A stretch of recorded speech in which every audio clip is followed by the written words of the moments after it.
Welcome back everyone to this lecture on Matplotlib Subplots.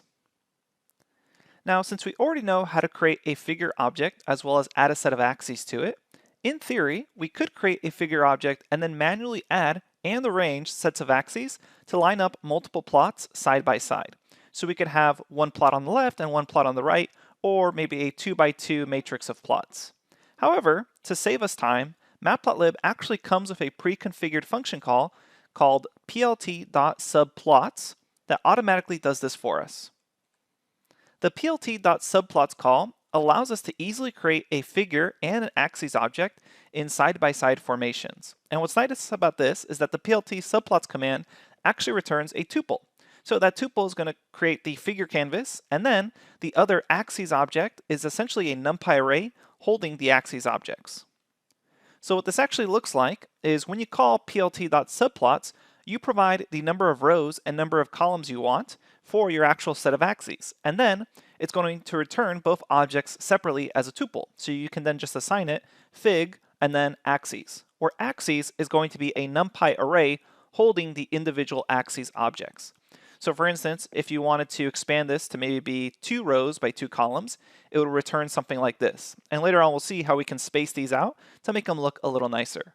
The main idea here is that it returns both your figure canvas and then this axes object, which is a NumPy array that you can index to actually grab the axes to then plot on top of. So I keep mentioning this, but just to be clear, subplots is going to return that tuple. And by convention, we label it fig axes, where fig is the entire figure canvas and axes is that NumPy array. And the way it's organized is that it holds each of those individual Matplotlib axes objects according to position in the overall canvas. So let's actually explore how to use plt.subplots to create and align multiple plots. I'm going to jump over to the Jupyter Notebook. All right, here I am at the Jupyter Notebook. I'm just going to quickly create 2 data sets with NumPy. So the first one is going to be, again, lin space that we've seen before. Let's go 0 to 10 to 11, and then say b is equal to a to the power of 4. So we get this exponential relationship. And then we'll also do x is equal to np arrange, 0 to 10, and then y is equal to 2 times x. And keep in mind, I could have used arrange for both of these or lin space for both of these, but it's just a reminder that you have 2 options here, depending on what you're trying to do. All right. So we have this exponential relationship and this linear relationship, so we can visualize them later on. So let's talk about plt.subplots. And keep in mind, everything should be going in the same cell here. So I'm going to call fig, axes for tuple unpacking, and then say plt dot, and keep in mind, it's actually plural, ts, not singular. It's a little confusing because both the subplot command exists as well as the subplots command. And we're using the plural plt.subplots. And so the main parameters we provide here are the number of rows and number of columns we want. And by default, it just creates 1 row by 1 column, which means the axes is actually just a single set of axes. So when you run this, you essentially get an axes and figure kind of done all in one call. And then if we take a look at axes itself, notice that it's actually just a singular axes subplot. And so that means you could directly, if you wanted to, say axes plot xy. But typically, if we're just going to do one plot like this, we wouldn't actually call plt.subplots. Instead, we'd manually create the figure. So the whole point of plt subplots is to add rows and columns to it. So what we can do here is let's go ahead and remove axes.plot and then say plt.subplots, and let's say we want 1 row by 2 columns. And so now you'll notice that it automatically returns the entire figure canvas as well as the aligned set of axes. So you no longer actually need to manually size and place these 2 plots together. So what's important to note is the minute you start asking for more than 1 row and more than 1 column, axes is no longer a Matplotlib axes object. Instead, if we take a look at the type of axes now, it's actually a NumPy array, which means it has a shape. And that shape essentially corresponds to what we're seeing here. It's going to have these 2 columns by 1 row.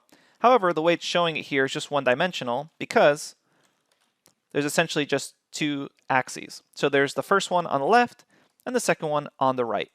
So if we come back to this same cell I could say axes, and then what I do is I index this, and then I can plot something like x and y. So again, in this case, axes is a NumPy array, so that means if I actually want to grab the Matplotlib axes object within it, then we call .plot. And I know it can be a little confusing with the variable choices here that I'm saying both the variable axes and technically the Matplotlib axes objects that are in it, these axes subplots right here. So feel free to rename this if it's confusing you, but by convention, most people just call it fig, axes. All right, so then I can say .plot xy. I run that, and I can see I've plotted xy on the left-hand side because that's the one that's associated with axis 0.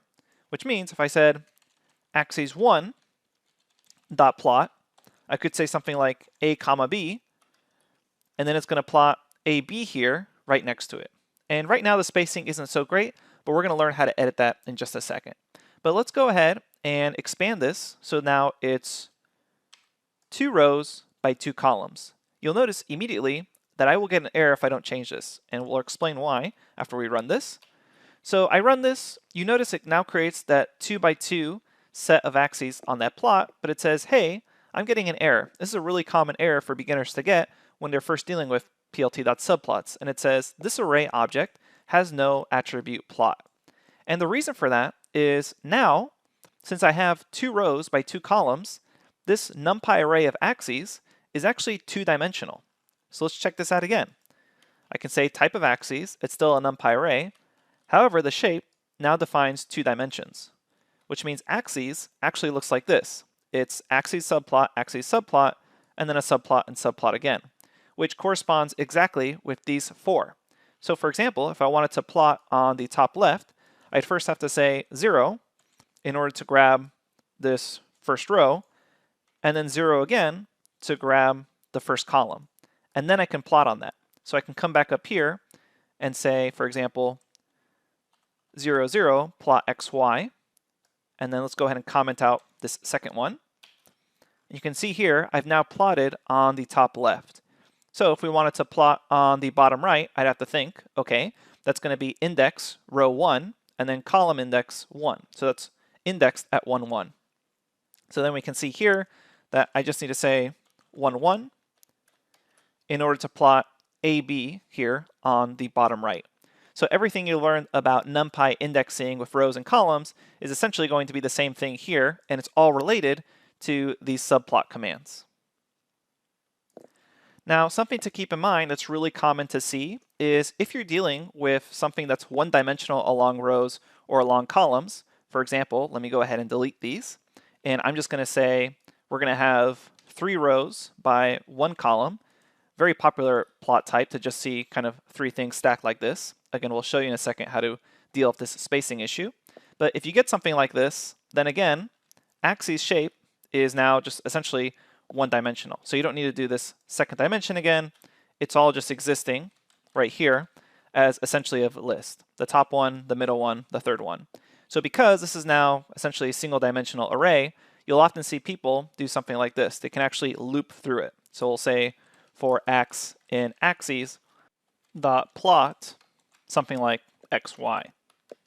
And here we can see now I've actually looped through this and plotted xy in all of them. And as you can imagine, x and y could be coming from another list. So it could be something like for x and axes plot maybe x of 0 or something like that. So you have this flexibility of actually looping through the axes if one of these happens to be equal to 1. But if you always want, you could just say axes and individually do something like this, plot x and y in order to only plot on the first one. Okay, so I keep mentioning we have this issue of everything seems to be very close together. You can easily fix that one of 2 ways. You can say plt.tightLayout at the very bottom of your call. So after you're done plotting on everything, at the very bottom of the same cell called plt.tightLayout, or run this at the bottom of your script. And what it's going to do is it's going to automatically attempt to make sure that no set of axes, tickers, are overlapping over anything else. Now let's go ahead and walk through an example if you want to manually set the spacing yourself. So what we're going to do is come back up here, and let's actually change this now so it's 2 rows by 2 columns.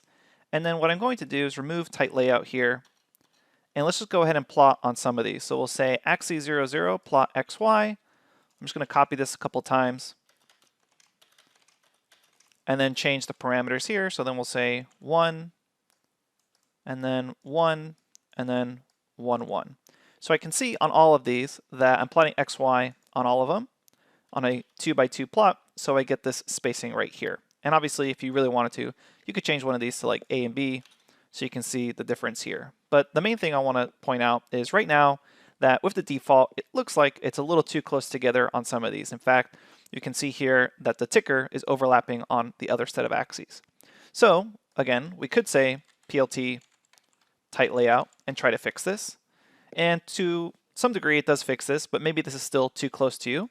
So what you can do here is call the PLT subplots adjust parameter. So the way this works is at the very bottom, what you're going to have to do is say, in fact, you call it off of figure, not PLT. So you grab your figure object and you say figure subplots underscore adjust. And then there's a bunch of parameters to call.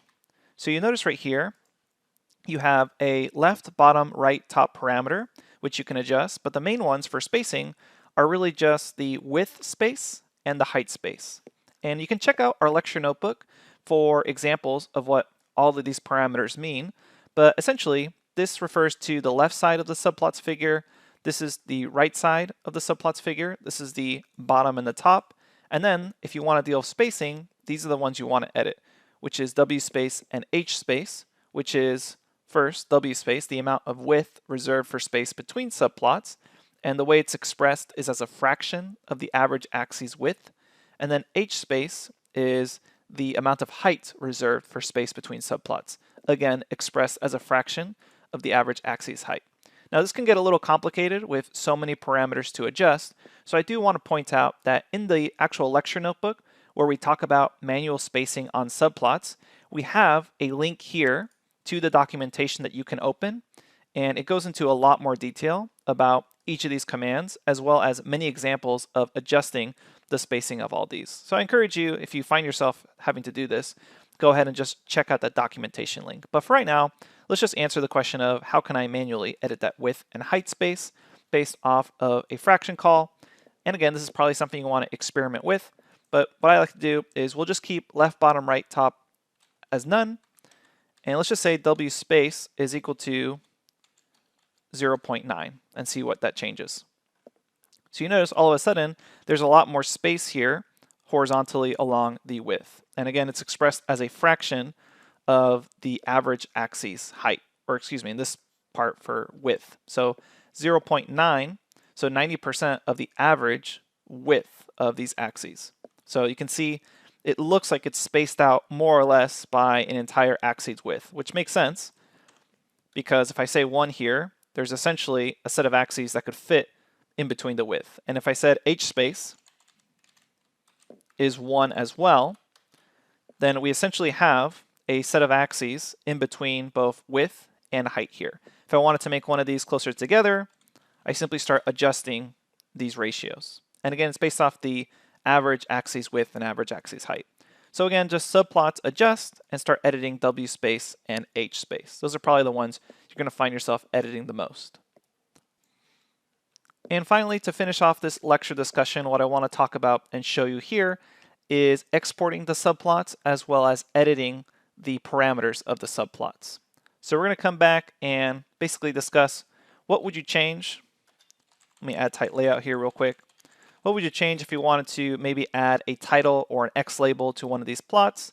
Is essentially you just grab that particular set of axes.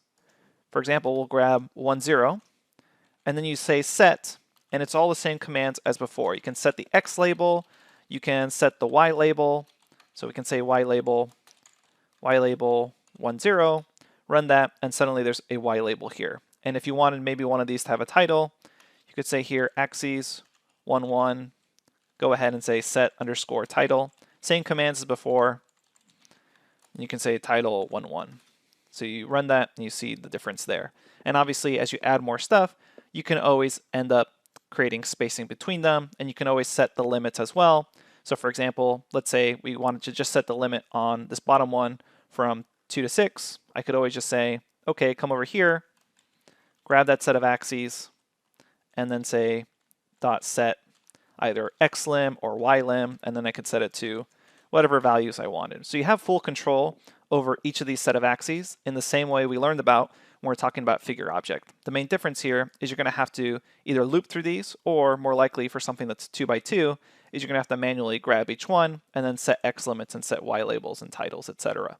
So the last thing I want to show you is if you actually want something like a title on this entire plot, what you can do is for a figure level title, instead of calling it off the axes, you can say something like fig subtitle for a super title. This is like a figure level title. So here's figure level, and if you want, you can then start adjusting things like the font size on it. So you can actually expand on this, and it will eventually tell you things like the X and Y of the location, horizontal, whether you want it center, left or right, the font size, vertical alignment, etc. So there are a ton of parameters you can do on this. And honestly, Google search and Stack Overflow are your friend. You can just quickly search, how do I set a figure level title on subplots? And you would quickly find out that it's just subtitle. Okay, so we have this figure level title. Finally, let's talk about saving this plot. So let's imagine I'm satisfied with this, and now it's time to save it. The way this works is, as before, we simply call at the very bottom of everything fig.savefig, and then call this whatever you want, such as new subplots.png, and recall that we should be saying bounding box inches tight in order to make sure that we actually have a bounding box that isn't going to cut off anything. So we say bounding box inches tight, save this as new subplots.png, and if I run that, I am able to save this title, or save this image. Let's go ahead and open it up, scroll down, just a few seconds ago, new subplots.png, and there it is. And as before, you can edit stuff on the figure level, just as you did with the Matplotlib figure object. So you can edit the figure size, the DPI, etc. So I can come back here and make all those changes as well. Now there are many ways to do this. One is to do it off the figure object itself. So there are commands that allow me to do something like this, fig, and then say set underscore, and I can say set underscore, for instance, set figure width, and I can set this to much wider. Maybe I could set it to 10, and you'll notice now it's a lot wider. So there are figure level options, but probably the easiest thing to do is a lot of those figure commands that we learned about earlier for the figure object, it's actually available within the subplots call. So if I expand on this, I get to later on see this figure keywords. So all the keywords that we learned about on the figure object are actually available to us inside of subplots. So I could just say up here, fig size is equal to something like, let's say 4 by 10, and then I could say DPI is equal to 200. So I can run that as well, and it starts editing it just as we learned about before. So those figure level objects, you'll notice that subplots has no problem taking those as well. All those figure keywords, they can come in and be accepted into subplots. So this makes the doc strings a little harder to read. Otherwise, it'd have like 1,000 parameters here showing you, but it does show you plenty of examples in the gallery as well as in the documentation. So as you scroll down here, you'll see a bunch of examples and explanations. Okay, so I know that was a lot, but basically the main idea behind all of this is when you call plt.subplots, you get to ask for the number of rows and number of columns, as well as specify any figure, and then you'll go ahead and get a figure object and then this numpy array of axes. And each of those axes objects is held within that numpy array, and you can plot and set parameters. There's lots of examples in the lecture notebook, but keep in mind that's really all there is to it. This subplots command automatically creates the figure and a numpy array holding these axes, which you can then index and then plot out. Okay, thanks, and I'll see you at the next lecture.